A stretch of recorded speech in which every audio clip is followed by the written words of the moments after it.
il est encore dans un endroit plus intime de ton être, ton esprit.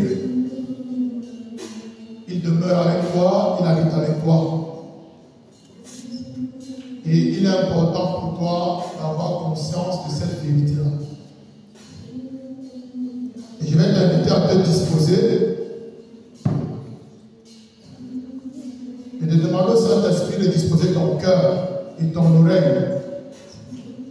Parce que ce que tu vas entendre ce soir va t'ouvrir les yeux sur beaucoup de choses.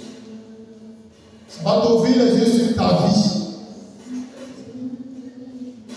Et mon vœu pour toi, avec la grâce de Dieu, c'est que tu comprennes que Dieu te parle. Que ce jour soit le début d'un commencement nouveau pour toi.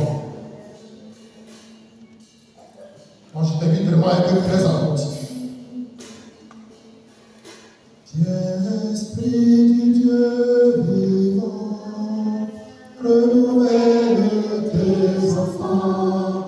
Viens, Esprit Saint, nous brûler de ton feu.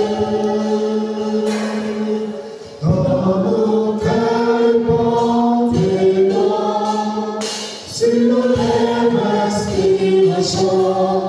Viens, Esprit Saint, viens transformer nos vies.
au chapitre 42, verset 22. Il est écrit: et voici un peuple pillé et dépouillé. On les a tous enfermés dans des basses fosses, emprisonnés dans des cachots. On les a mis au pillage et personne pour les secourir. On les a dépouillés et personne pour demander la réparation. Et au verset 21, le Seigneur dit par la bouche de son prophète: Yahvé a voulu, à cause de sa justice, rendre la loi grande et magnifique. Ça, c'était le souhait de Dieu. Dis à quelqu'un: je ne subirai pas les mêmes choses que mes parents. Cela n'a jamais été la volonté de Dieu de nous voir dans la souffrance. Lorsqu'on parcourt le livre de la Genèse, le livre du commencement, on comprend mieux la volonté de Dieu pour nous. Lorsque Dieu a créé l'homme, on lit dans Genèse 1, 27, il a dit: faisons l'homme à notre image, selon notre semblable, pour qu'il domine. Voilà le but de la vie de l'homme. Pour qu'il domine. Et maintenant, lorsque Dieu crée l'homme, il est créé homme et femme. Et on dit: il est béni. Et il a dit: soyez féconds, multipliez-vous, remplissez la terre, assujettissez et dominez. Voilà les 5 bénédictions originelles. Donc, au commencement était la bénédiction. Il n'y avait pas de malédiction. La première fois que la malédiction survient, c'est après la désobéissance de l'homme. Lorsque l'homme refuse d'écouter Dieu, mais préfère plutôt écouter le diable qui avait pris possession du corps du serpent. Et c'est là où on voit la première fois Dieu qui dit: je te maudis. Lorsqu'il a parlé du serpent, lorsqu'il a maudit la terre à cause de l'homme. Mais la malédiction n'était pas au commencement. Au commencement, c'était la bénédiction. Et lorsque Dieu a maudit l'homme, lorsqu'on parcourt les Écritures, on va se rendre compte que c'est là où les problèmes ont commencé. On dit, lorsque Dieu parle à la femme, il commence par la femme. Et il dit: je m'écrète, il dit: je multiplierai les peines de tes grossesses. La peine arrive pour la première fois. Dans la peine, tu enfanteras tes fils. Ta convoitise te poussera vers ton mari. La convoitise, ce n'est pas quelque chose que Dieu a voulu. La convoitise n'est pas quelque chose de simple. Mais on voit là comment les comportements déviants commencent à naître. Comment Dieu commence à aller de la réalisation du jugement de Dieu. On a les peines et on a la convoitise. Et maintenant, lorsque Dieu parle à l'homme, il lui dit: maudis le sol à cause de toi. Dieu maudit le sol. À force de peine, tu en tireras subsistance tous les jours de ta vie. Il produira pour toi épines et charbon, et tu mangeras l'herbe des champs. On sait que les épines piquent. Donc, on est dans la grâce où tout va bien, et on commence déjà à expérimenter la souffrance. À la sueur de ton visage, tu mangeras ton pain, jusqu'à ce que tu retournes au sol, puisque tu en fus tiré la mort. Au commencement, Dieu n'a pas voulu que l'homme meure. Dieu a créé l'homme pour que l'homme vive éternellement avec lui. Mais après que l'homme ait désobéi à Dieu, la souffrance est entrée dans le monde. Dieu ne maudit pas l'homme. Dis à ton voisin que Dieu ne maudit pas l'homme. Dieu exerce le jugement. Pourquoi je le dis? Lorsqu'on dit que Dieu juge, on peut dire lorsque Dieu juge, il dit des paroles qui ne sont pas des paroles de grâce. Et c'est ça qui produit la souffrance. Mais si on va dans la profondeur des Écritures, on va comprendre en réalité que ce n'est pas Dieu qui est à l'origine du mal. Juger, c'est c'est quoi? C'est prendre une décision. Dieu est le législateur et il a établi des règles. Et il dit que si les règles sont transgressées, voici ça à quoi tu dois t'attendre. Mais nous ne devons pas oublier une chose.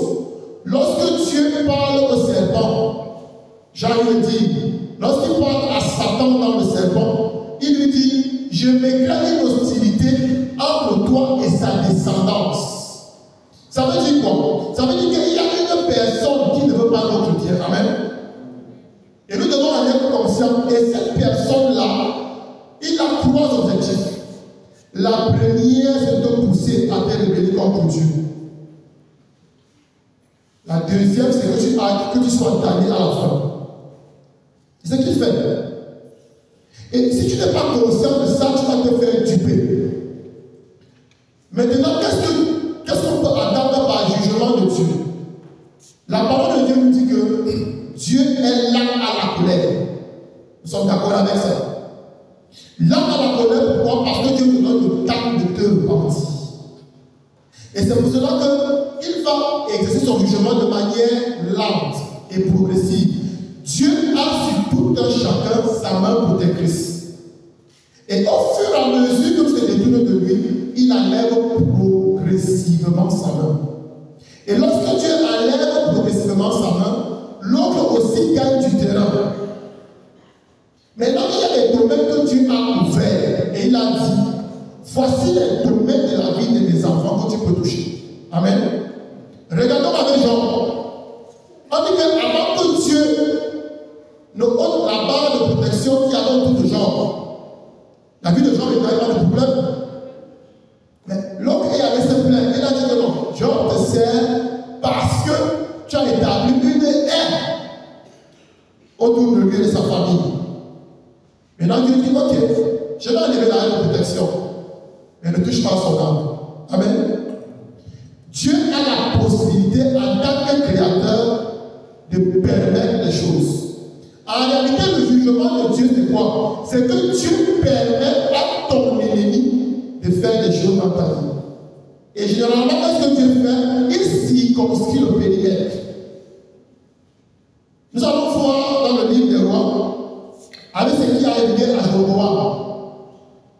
Lorsqu'il a créé les autels et qu'il a commencé à adorer d'autres dieux, Dieu a dit que toute sa descendance sera exterminée. Il a délimité. Et lorsqu'on parcourt la lecture un peu plus loin, on va se rendre compte que toute la descendance de Jéroboam, roi de Juda, va être exterminée. Amen. Pourquoi? Dieu a ouvert la brèche, il a permis.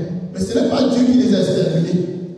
Et si on parcourt le livre des rois et le livre des chroniques, on va se rendre compte qu'il y a des gens que Dieu a suscités pour exercer un jugement, mais qui ont été condamnés après parce qu'ils ont posé l'acte que Dieu ne pouvait, qui était le crime.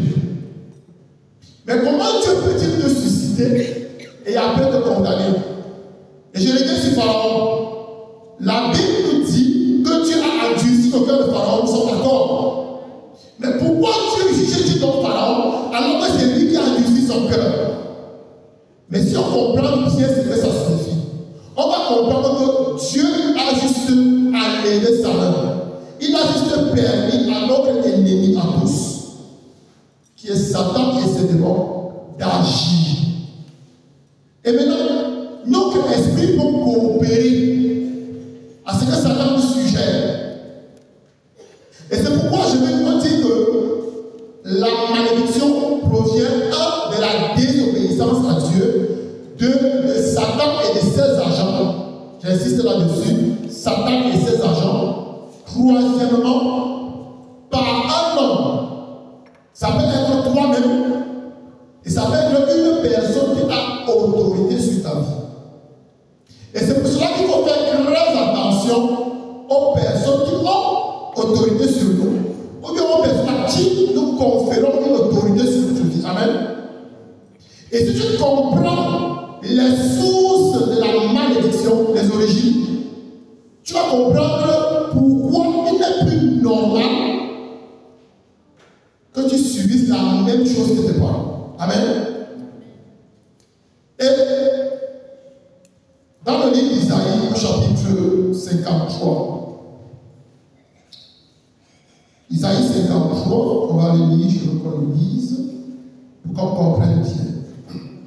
À partir du verset 2,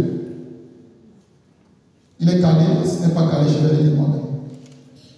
On dit, comme un soujon, il a grandi devant lui comme une racine en terre aride, sans beauté ni éclat pour attirer nos regards, et sans apparence qui nous eût séduit, objet de mépris, abandonné des hommes, homme de douleur, familier de la souffrance, comme quelqu'un devant qui on se voit la face, méprisé, nous n'en faisons aucun cas. Or, ce sont nos souffrances qu'il portait et nos douleurs dont il s'était chargé. Et nous le considérions comme puni, frappé par Dieu et humilié. Mais lui, il a été transpercé à cause de nos crimes, écrasé à cause de nos fautes. Le châtiment qui nous rend la paix est sur lui. Et dans ses blessures, nous trouvons la guérison. Amen. On est décrit dans le serviteur souffrant. Le thème de ce mois, c'est les conséquences de la malédiction. Si tu veux bien comprendre les conséquences de la malédiction, regarde Jésus en croix. Pas Jésus Saint-Sacrement, parce que là c'est beau. On ne voit pas la souffrance. Pas de Jésus, comme on a les crucifix, c'est plat. Comme ça on a pris quelqu'un et qu'on a tout simplement accroché. Qui a regardé le film La Passion du Christ? Vous avez vu l'horreur sur lui qui joue le rôle de Jésus, non? C'est ça les conséquences de la malédiction. On me dit que Jésus a détruit le péché.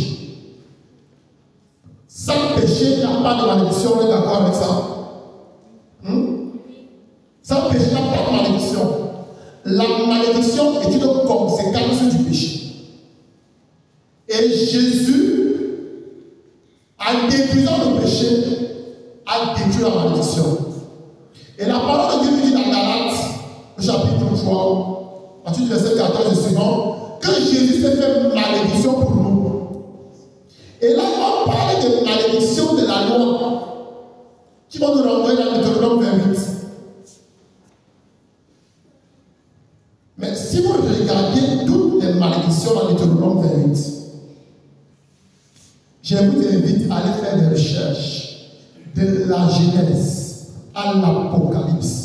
Il n'y a pas une malédiction ou une conséquence liée aux malédictions. Il n'y a pas de Deutéronome 28. On est d'accord avec ça? C'est-à-dire, avant que la loi ne fût, les effets de la malédiction étaient déjà là. Mais Dieu n'avait pas encore mis le mot. La loi a permis de mettre à la lumière les conséquences. Et ces malédictions que Dieu a énumérées dans Deutéronome 28 sont en réalité, j'ai envie de dire, les permissions ou bien les licences que Dieu a données aux forces du mal dans notre vie. Est-ce qu'on se comprend? En dehors des malédictions et des conséquences que Dieu a citées dans Deutéronome 28, l'homme n'a aucun accès dans aucun domaine. Et Dieu peut dire, ici, je te permets de toucher à ses affaires. Mais à sa famille, tu ne touches pas. L'homme ne pourra pas. Amen. Dieu a des limités. Et ça, c'est l'amour de Dieu pour nous. Il dit, oui, je n'ai pas fait les jugements. Mais voici le domaine que je permets à l'autre de toucher. Amen. Donc, si on a donc compris que toutes les malédictions qui peuvent exister se retrouvent dans Deutéronome 28, et il faut savoir une chose avec Dieu, c'est que Dieu, généralement, j'ai envie de dire, il donne comme la graine et qu'il doit germer. Quand tu dis, maudit soit le fruit de tes entrailles, ne t'arrête pas seulement au fait que tu ne peux pas enfanter, mais regarde tout ce qu'il y a autour de la procréation. Amen. Parce que lorsque Dieu a, parce que dans les 5 bénédictions originelles, que Dieu a donné dans la Genèse, quand on parle de fécondité, dans la fécondité, il n'y a pas que la fécondité biologique. Il y a beaucoup de choses. Dans la multiplication, il y a beaucoup de choses. Dans l'assouplissement, il y a beaucoup de choses. Dans le remplissage, il y a beaucoup de choses. Dans la domination, il y a beaucoup de choses. Et je veux que tu comprendre une chose. C'est que lorsque tu pries pour quelque chose, laisse ton imagination libre. Fais des scénarios dans ta tête. Parce que c'est exactement ce que les autres font contre nous. Amen. Et si tu n'es pas conscient de ça, j'ai envie de dire, tu vas vivre un combat spirituel bruyant. Il dit un combat spirituel bruyant. Tu vas prier pendant des années. Tu vas faire des exercices pendant des années. Mais rien ne va changer dans ta vie. Et tu as l'impression que Dieu t'a abandonné. Pourtant, Dieu ne t'a pas abandonné. Et quand on revient dans les conséquences liées à la chute de l'homme, on va se rendre compte que si on veut résumer les conséquences de la malédiction, on a la souffrance. Quelle se passe sous toutes ses formes, il y a la maladie, il y a les comportements, j'ai envie de dire, anormaux, il y a la mort. Pour ne citer que cela. Et quand tu regardes Jésus sur la croix, tu vas voir. La mort est là, la maladie est là, la souffrance est là, tout est là. Normalement, quand tu regardes Jésus sur la croix, tu dois prendre conscience de ce que Jésus a fait pour toi. La malédiction, c'est quoi? C'est appeler le mal sur quelqu'un. Amen. Dieu ne peut pas appeler le mal sur sa créature. Dieu a créé l'homme, il a béni l'homme. Mais Dieu laisse la possibilité à l'homme. Il donne la permission. Et c'est pour cela que tu dois comprendre une chose. C'est que si tu commets un péché de manière répétée, Dieu, ce qu'il fait, c'est qu'il enlève progressivement sa main. Et qu'elle enlève sa main. Par rapport aux lois qu'il a établies, il y a un jugement qui est exercé et l'autre a accès. Amen.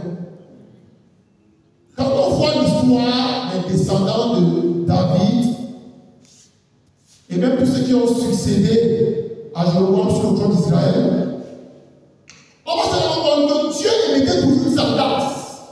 Mais à chaque fois que l'un des descendants arrivait et qu'il se repentait, Dieu le laissait.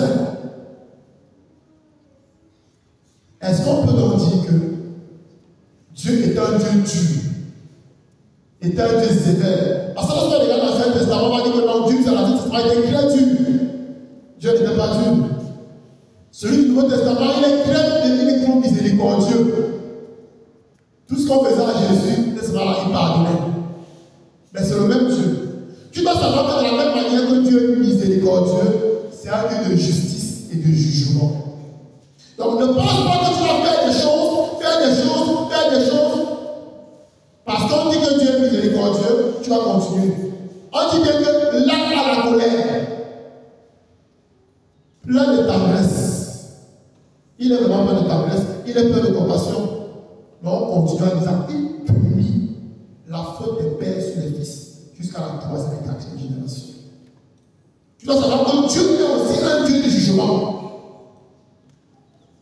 Maintenant, il y a des péchés qui se transmettent de génération en génération. Je n'ai pas envie de dire de malédiction qui se transmettent de génération en génération. Pourquoi? Mes parents peuvent avoir commis un acte. Je prends le cas de l'idolâtrie. Or, il est écrit que Dieu est jusqu'à la 4e génération, nous sommes d'accord. Mais si moi, faisant partie de la 2e ou la 3e génération, je ne pratique pas les mêmes œuvres que mes parents, est-ce que la malédiction me frappe? Elle ne me frappe pas. Parce que Dieu est miséricordieux. Chacun paye non seulement pour lui, il dit comment pour lui, mais il peut aussi payer à cause des autres s'il commet les mêmes actes que les autres. À cause de la solidarité humaine. Et nous devons être conscients de la solidarité dans l'humanité. Lorsque Adam a péché, qui était lésine. Mais on paye tout ça. Lorsque Jésus était venu sur la croix, que Dieu avec lui. Moi, bénéficier de la grâce de Jésus et de sa justice. C'est exactement la même chose. Maintenant, la bonne nouvelle pour toi et moi, c'est quoi? C'est que, quelle que soit la malédiction qu'il y a dans ta famille, que j'ai Jésus a déjà payé pour ça. Il a pris ça. Mais il y a une condition. Tu dois être en Jésus. On se comprend là? Tu dois être en Jésus. Nous qui sommes dans la nouvelle alliance, nous qui vivons dans le temps de la grâce, nous avons un avantage que les autres n'avaient pas. À l'ère de Paul, qui avait une malédiction, si tu ne répares pas, encore que tu pouvais même réparer, mais elle va continuer sur tes enfants. J'ai envie de dire les effets sur toi dans ta vie peuvent ne pas se manifester. Je vais expliquer. Imaginez une famille où on pratique l'idolâtrie. Je vais aller plus loin. Où on pratique l'occultisme. Parce que quelle est l'idolâtrie? Vous allez me dire ici, n'en pas les idoles. Je vais aller dans l'occultisme. Ceux qui fréquentent les devins, les marabouts, les féticheurs, ceux qui pratiquent la sorcellerie. Tous ces péchés-là sont liés au premier commandement. Ceux qui sont au premier commandement sont d'accord. Et la parole de Dieu dit en plus jusqu'à la 3e, 4e génération. Nous sommes d'accord avec ça. Et lorsqu'on parle de les Écritures, l'une des conséquences du péché d'idolâtrie, c'est l'extermination de la race. Ça va pas changer. Regardez autour de vous. Si vous vous rendez compte dans une famille, les gens ont tendance à disparaître, à mourir prématurément, surtout les hommes. Si vous fouillez dans une famille, dans l'histoire de cette famille, vous allez vous rendre compte que la majorité des enseignent dans l'occultisme. Qui a déjà vu ça? Très peu de personnes. Soyez attentifs. Regardez dans votre tour de vous. Regardez dans votre propre famille. Il y a des familles où les mâles meurent régulièrement. Il n'y a que les femmes. Je connais plein de familles comme ça. Il y a une grande famille ici à Yaoundé. C'est un grand groupe, c'est Yaoundé. Pour ceux qui connaissent un peu ce grand groupe-là, là-bas, les hommes ne foutent rien. Il n'y a que les femmes qui prospèrent là-bas. Les hommes meurent. C'est-à-dire personne ne fout rien. Et une fois, je me suis interrogé, j'ai fait des recherches. À mon approchant, on peut les aider. Et on va relater ce que les ancêtres avaient fait. Et tous ceux qui sont membres de ce grand groupe-là, s'ils ne font pas réparation, ils vont continuer à subir. Ça existe dans beaucoup de familles. Et la meilleure manière de déterminer et de détecter les malédictions dans une famille, regardez les actes qui se répètent. Les malédictions liées au mariage. Vous allez voir des familles qui ne font pas mariage. Elles ne font pas d'enfants.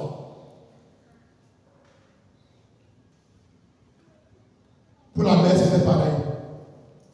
Pour les enfants, c'est pareil. Tu te rends compte que ce n'est pas seulement à toi que ça arrive à tout le monde, à beaucoup de personnes chez toi. Prends du recul. Rapproche-toi des anciens et demande à connaître l'histoire de votre famille. Vous allez voir dans les familles, de génération en génération, les gens ont les mêmes maladies. Le cas le plus courant, c'est la maladie d'hypertension artérielle. Plein de familles ont ça. On se dit que non, c'est parce que tu t'énerves souvent trop, tu es trop émotif. C'est faux. Pourquoi le père, le grand-père, l'arrière-grand-père, tout le monde est mort de la même façon? Tu as toujours des arrêts sur les arrêts cardiaques. Ça doit t'inquiéter. Qu'est-ce qui s'est passé? Dans une famille, la plupart des hommes et des femmes ont le diabète ou bien le cancer. Est-ce que l'hypertension est héréditaire? Non. Est-ce que le cancer est héréditaire? Non. Est-ce que le mal des yeux est héréditaire?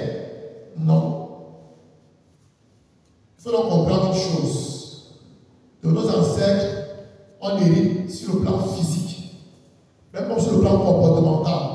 Parfois, on observe quelqu'un qui a le comportement d'un grand-père ou d'un arrière-grand-père.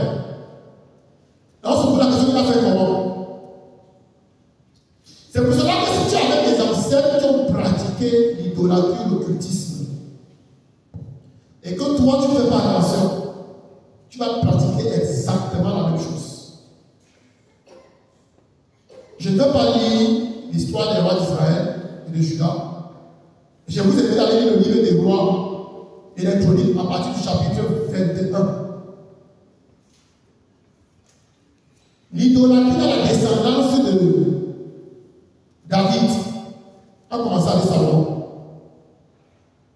Son fils Roboam a fait la même chose. Ainsi de suite. Tous ont pratiqué l'idolâtrie. Pourtant, ils étaient au courant de la sanction de Dieu, du jugement de Dieu sur Salomon. Mais il y en a qui se sont ravisés et qui sont revenus à Dieu.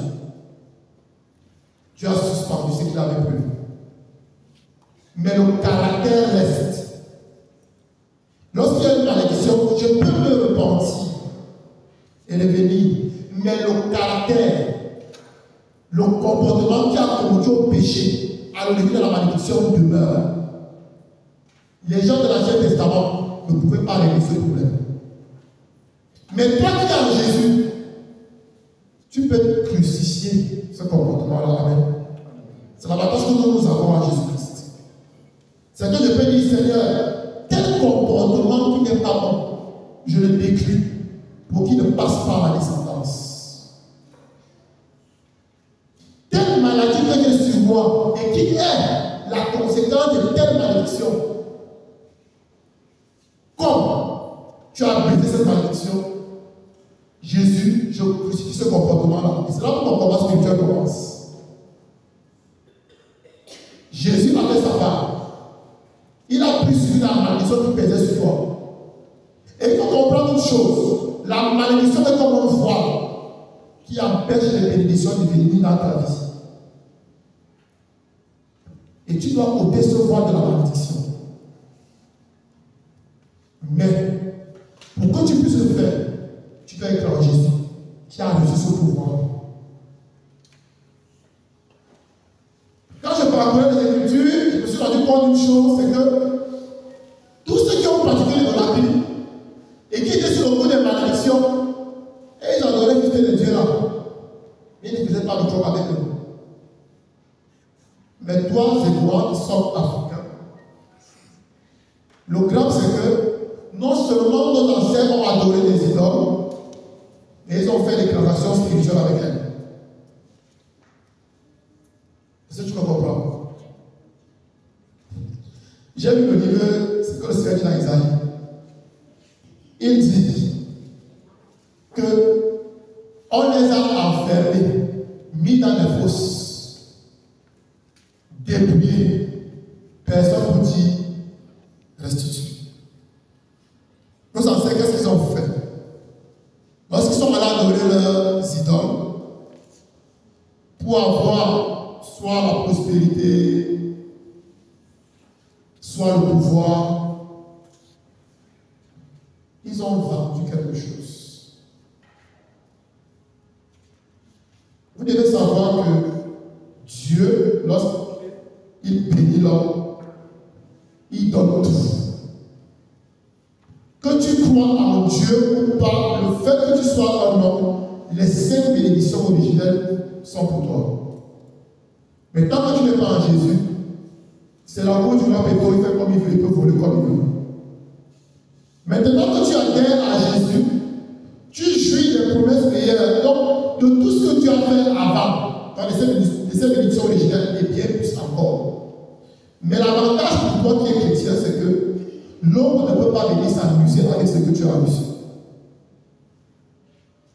Amen. L'homme ne peut pas s'amuser avec ça.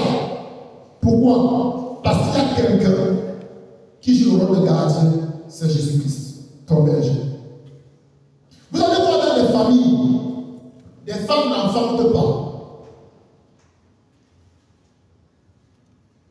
Elles conçoivent mais n'enfantent pas. Il y a même pas l'exercer sa terre. Il y en a même qui ne conçoivent pas. Est-ce la volonté de Dieu? Ce n'est pas la volonté de Dieu. Mais qu'est-ce qui s'est passé?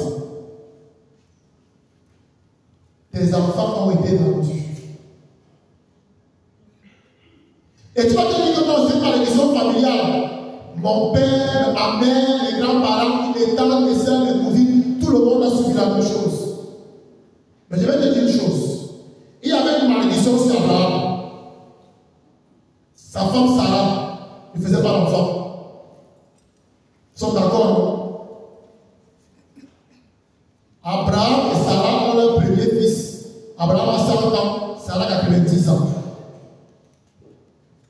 Mais si tu regardes au background, c'est-à-dire l'arrière-plan familial d'Abraham, que faisaient ses parents, ses ancêtres?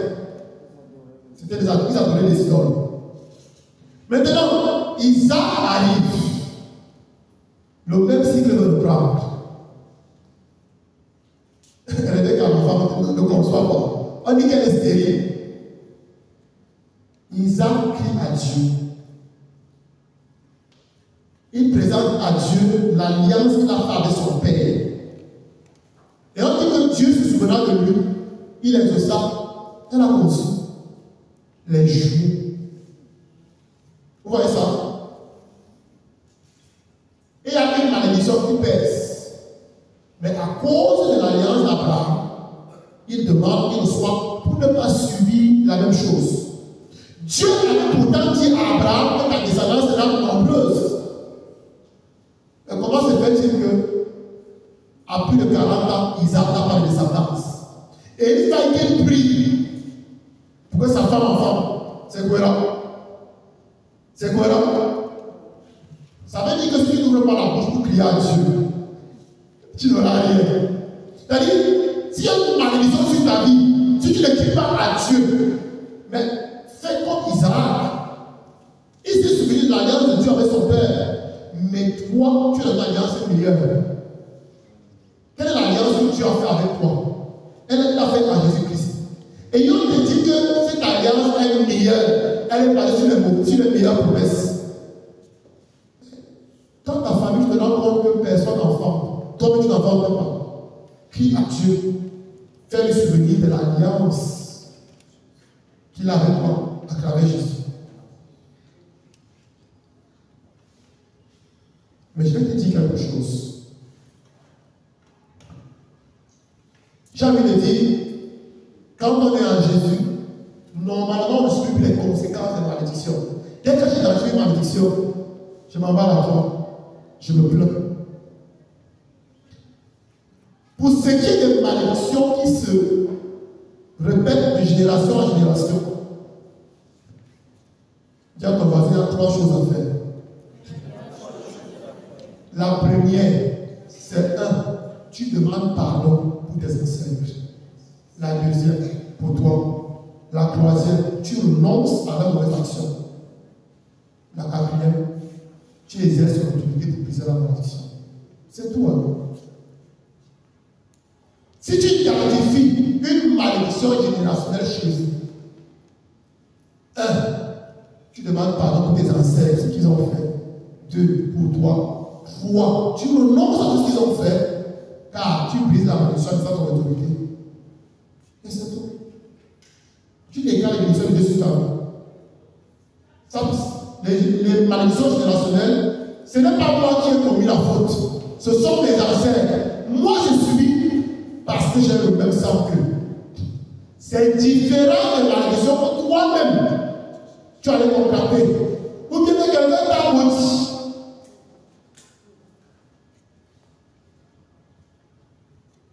Vous comprenez ce que je veux dire?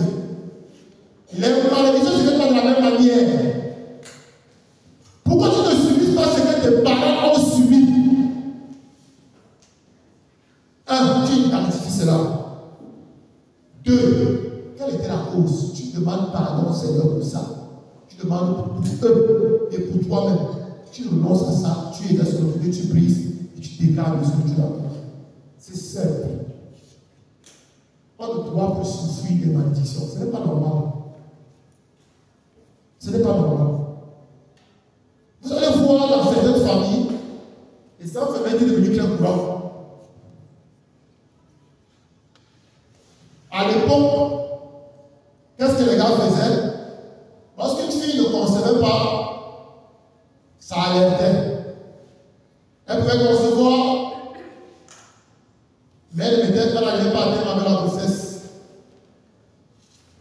Lorsqu'elle arrivait à terme, on tue l'enfant, on tue la mère de l'enfant.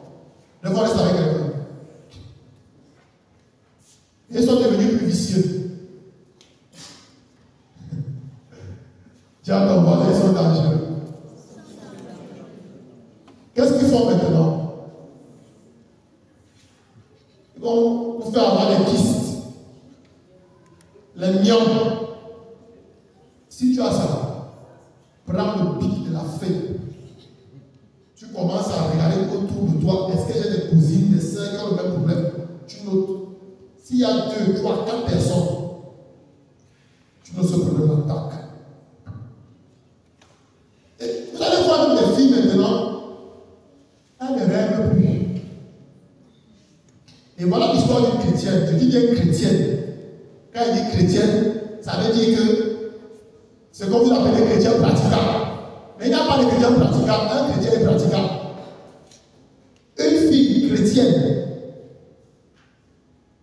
depuis qu'elle a commencé à avoir ses menstrues à l'âge de 13 ans, elle réglait tous les 6 à 10 mois. Vous comprenez ça? Elle réglait tous les 6 à 10 mois. À l'âge de 20 ans, elle a pris des métiers, elle a suivi un traitement, ça n'a pas menti.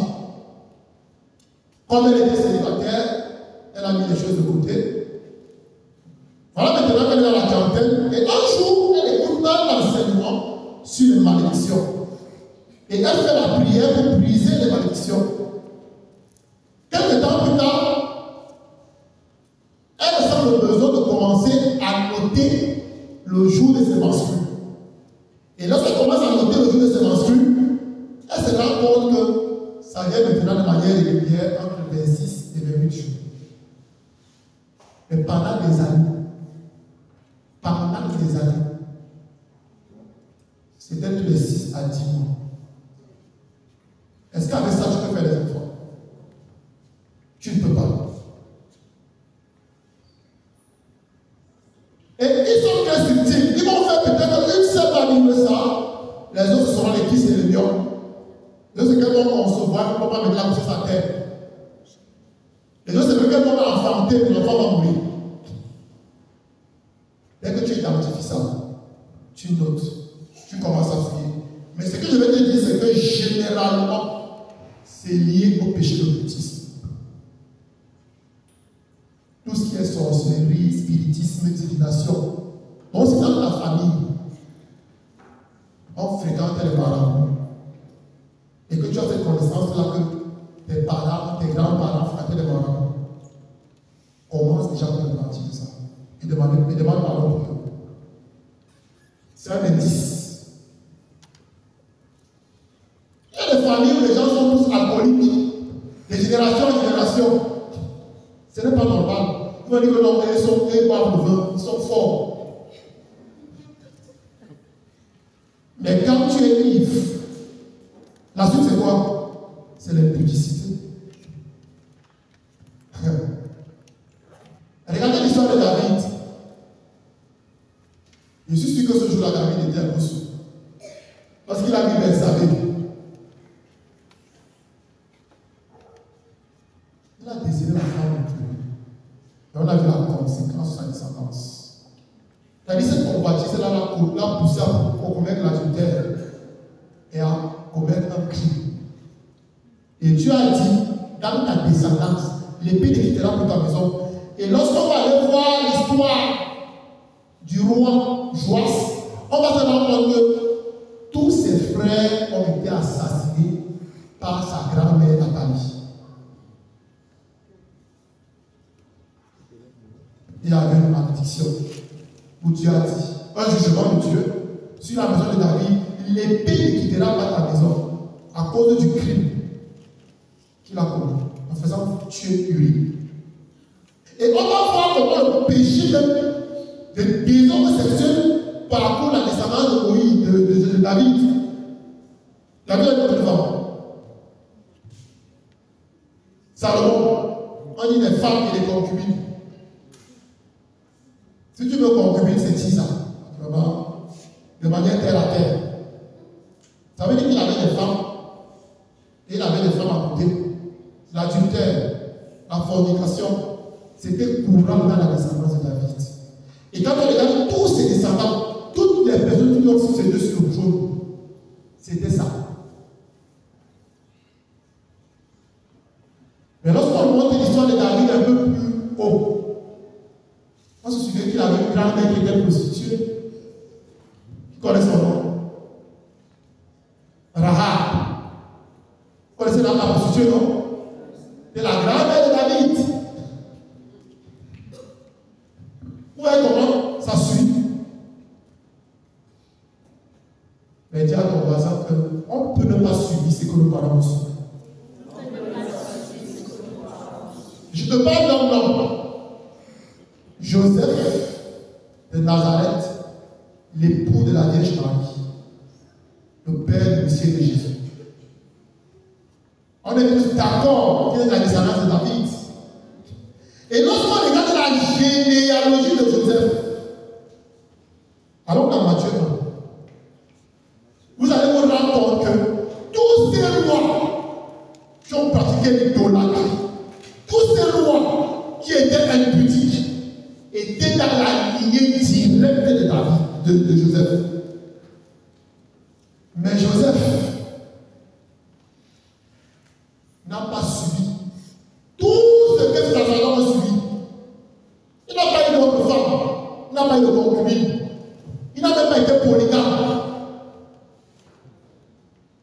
Il n'a posé aucun acte d'idolâtrie.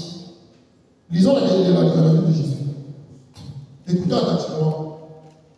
Livre de la Genèse de Jésus-Christ, fils de David, fils d'Abraham. Abraham engendra Isaac, Isaac engendra Jacob, Jacob engendra Judas et ses frères. Arrêtons d'abord là. Adam a eu combien de femmes? Isaac, c'est le seul qui a eu une seule femme. Parmi les premiers là. Jacob, 2 femmes avec les petits à côté. Continue. Judas engendra Pharès et Zara et Tamar. Esrom engendra Aram. Aram engendra Aminadab. Oui. Aminadab engendra Naasson. Naasson engendra Salmon. Salmon engendra Bouz de Rahab. Vas-y, Bouz, fils de Rahab. Bouz engendra Jobed de Ruth. Jobed engendra Jessé. Jessé, père de David. Jessé engendra le roi David. Il avait beaucoup de femmes. La communauté, fornication, tout ça. Il était dedans. Il a même tué. On continue. David engendra Salomon de la femme d'Uri. Salomon est fils de David, adultère, fornicateur, fils de Bersabée, femme d'Uri, adultère. Ça, c'est la descendance de Jésus, c'est sa généalogie là. Celle de Joseph. Oui. Salomon engendra Roboam. Salomon, idolâtre. Roboam, idolâtre. Tous ces gars, je ne vais pas parler de péché sexuel, c'était vraiment courant chez eux. Mais tous étaient des idolâtres, à partir de Salomon. Oui. Roboam engendra Abia. Idolâtre. Oui. Abia engendra Asa. Bon, Asa, il a fait quand même un genre, il n'a pas donné les idoles. Lui, quand même. Mais lui, son péché là, c'était l'orgueil. C'était l'orgueil, Asa, c'était l'orgueil. La descendance de Joseph, là, la généalogie de Joseph. Oui. Asa engendra Josaphat. Josaphat, lui aussi, il a été un peu un genre. Mais tout avec les femmes. Hein. Donc, il a dit que pour les femmes, là, ne parle pas. Oui. Josaphat engendra Joram. Joram engendra Osias. Alors, si on commence à déranger. Oui. Osias engendra Joatam. Joatam engendra Achaz. Achaz engendra Ézéchias. Ézéchias engendra Manassé. Manassé engendra Amon. Amon engendra Josias. Josias engendra Jéconias et ses frères. Tous ces gens-là, ils ont été rois. Tous comme ça. Ils n'étaient pas n'importe qui. Famille royale directe.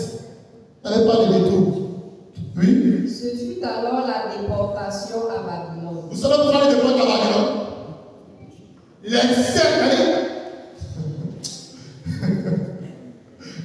Dieu était dépassé. Regardez depuis Salomon jusqu'à celui-là. Dieu était patient.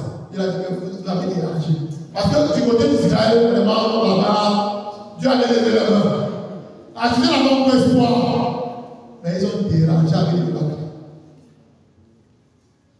Et le roi de Babylone est venu. Tout le monde, vous partez.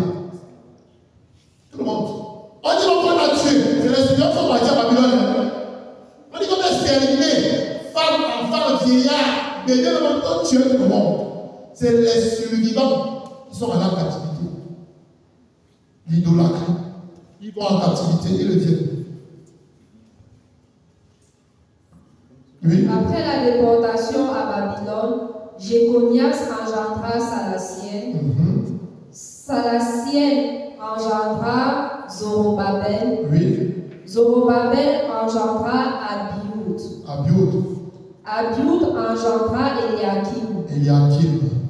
Eliakim engendra Azor engendra Sadok engendra Akim engendra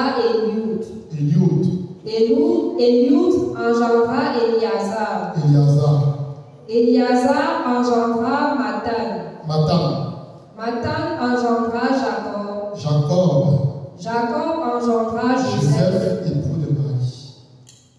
J'ai remarqué quand on lit cet évangile, on se dit que on vient ici, on dit les noms des gens. Ça nous sert à quoi? Regarde où sont Joseph. Il y avait deux personnes immaculées. Deux. À l'époque de Jésus, deux. Qui les connaît? Qui? Je n'entends pas. Vous êtes bien immaculé, désolé. Qui? Immaculé. La Bible dit sans péché.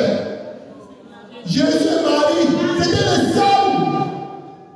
Parce que lorsqu'on prend Jésus comme exemple souvent, on dit que oui, il a vécu sans péché, tout. On dit qu'il est dans l'assemblée en tout, à l'exception du péché, n'est-ce pas? Après, on dit que les excuses, non, il était quand même Dieu. Il était sans péché, tout. On prend Marie dit que non, immaculé. Joseph était comme toi et moi. Amen. C'est-à-dire, le péché originel là, il subissait les conséquences de ça. On va commencer à descendre cette bruit là.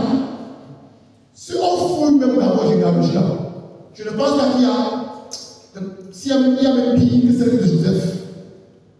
Mais regardez comment Joseph. Quand on parle de Joseph, on dit homme juste. Hein? Homme juste. Avec tout ça, sa descendance dans sa généalogie. Tu vas me prendre une femme. Joseph s'est marié à plus de 30 ans. Attention. Il attendait sa vierge Marie. Il était chaste. Il arrive même. Sa femme lui dit que. Bon, sa femme ne lui dit rien. Il constate que sa femme elle est enceinte. Il ne connaît même pas qui même l'enceinte. Il dit ok, je vais te l'épouser. Il ne lui dit même pas qu'il va l'épouser. Il n'a même pas posé. Mais il s'apprêtait. Maintenant, il lui dit que oh, Tara, sa femme là. Non, l'enfant là, c'est l'enfant de God. Joseph ne débat même pas là. Il se lève, il prend sa femme. Il dit que allons-y.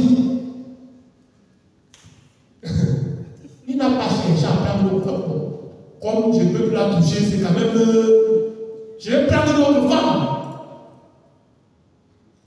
Il ne l'a pas fait. Joseph n'a jamais fait ça. Il a été un très bon père et un très bon époux. Il n'a pas subi tout ce que ses parents, ses ancêtres ont subi. Il a refusé tout ça. Je dis bien, Joseph n'était pas immaculé de conception. Il était comme toi et moi. Et attention, Jésus n'avait pas encore versé son sang. Pour dire que non, il est dans la grâce de Dieu. Non! Ce n'est pas possible. Jésus lui-même dit que si on est une femme, il n'y a pas plus grand que Jean le Baptiste. Joseph est derrière, mais regardez comment Joseph a vécu. Ça veut dire que c'est possible pour toi aussi. C'est-à-dire, quelle que soit ta généalogie, dans les temps, on te dit que non, non, chez nous, vraiment, avant d'épouser une femme, il faut d'abord qu'elle. Tu testes qu'elle accouche d'abord. Joseph a testé. Il a arrivé à me constater que Dieu a appris. Et on me dit, il ne demande pas, il accepte.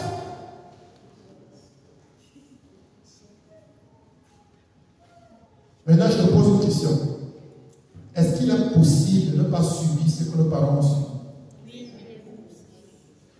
Tu as l'avantage que Jésus a réglé le problème. Tu as en plus que Joseph n'avait pas. Donc, tu n'as donc plus d'excuses. Tu peux dire, je ne subis rien. Et tu te lèves. Tu vas devant ton Dieu. Tu dis, Jésus, tu as payé.